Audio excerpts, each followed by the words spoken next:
Revenues will be a challenge. I mean, what I would like to say first is that there is a lot more confidence in this year's conference than before, and rightly so. A lot is happening in the region, and particularly in Cyprus, with more to come. These are well covered by the presentations of the summit. I will concentrate more on the international scene, and I'll talk about it in a minute. But two events stand out. The forthcoming drilling by ExxonMobil in Block 10 and the drilling in progress at the Noor prospect offshore Sinai by IENE. Both are very promising. Should they lead to major discoveries for which there are high hopes, they could transform the region, not just in terms of the gas industry and exports, but also geopolitically. Both of these are happening at a time when Bloomberg forecasts show increasing global demand for LNG, with a gap between demand and supplies developing after about 2025, if you follow the mean projection, which is a solid line. This would open great opportunities for LNG exports from the region, both from Egypt and Cyprus. But there will be strong competition from new competitive projects coming up already in North America, in Qatar, in Africa, Australia, and Russia. But there is also the global scene is in a state of flux. Sanctions and the trade war between the United States and China are posing increasing threats to the global LNG trading. On top of this, China is going through an economic slowdown, expected to be long-term. Under these threats, China is concerned about the security of its energy supplies. As a result, last month they changed their policies, allowing regional governments to increase coal production and consumption. In doing so, it relaxed its clean air policies that led to the massive LNG demand increase last year. In addition, the power of Siberia pipeline, with 38 BCM per year capacity, is over 90% complete and is expected to start delivering gas to China by the end of 2019, taking up a significant part of China's future gas demand.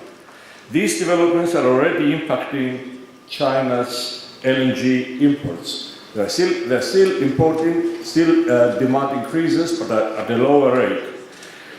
Japan is also embarking on a scheme that of restoration of the nuclear power plants is enshrined in their 2030 energy plan and reduction of LNG imports. Similarly to Korea, they're doing the same. And India has great limitations in importing more LNG because of lack of infrastructure. These developments are already having an impact on slowing down the increase of LNG sales to Asia. Europe is well supplied with gas. At the Platts LNG conference in London 2 weeks ago, Gazprom confirmed that it can sell gas to Europe at $4 per million BTU and still make money. In addition, US LNG companies were there, all of them, saying that they're confident they will increase their gas sales to Europe at about $6 to $6.50 per million BTU and gain a large part of that market. And they're going ahead with these projects. They are not slowing down. The global market is price sensitive. This was confirmed at the LNG conference in Tokyo last week. There was also a rude awakening in the UK last month. It happened, LNG prices went up so high that carbon pricing added to coal still left the coal price lower than gas. As a result, what happens? UK imports more coal. That demonstrates to me that even if the UK is doing that, cheaper still beats cleaner. So that is a big factor to remember. At the LNG conferences in London during the last 2 weeks, the forecast was that because of the reasons I explained before, the changes to the markets and everything else, was that after the mid-2020s, the gas price in Europe will come back down to about $6 per million BTU, to a large extent dictated by LNG imports from the United States, as well as Russia, of course, and in Japan to about $8 per million BTU. This is what the LNG from the East Med will have to compete if it is to succeed finding markets. The UN Intergovernmental Panel on Climate Change just released its climate change report. That was discussed yesterday heavily at the University of Cyprus conference. And it opens the way for, there is a need to open the widespread implementation of renewables, in particular solar in the region, including Cyprus, where, as Simeon said, we are not doing very well. In response to the IPCC report, at the Oil and Money Conference in London last month, Shell and BP agreed that clearly it is a call to action.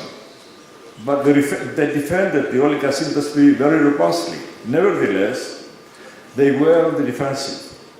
Divestment and litigation by activists pose increasing threats to the industry.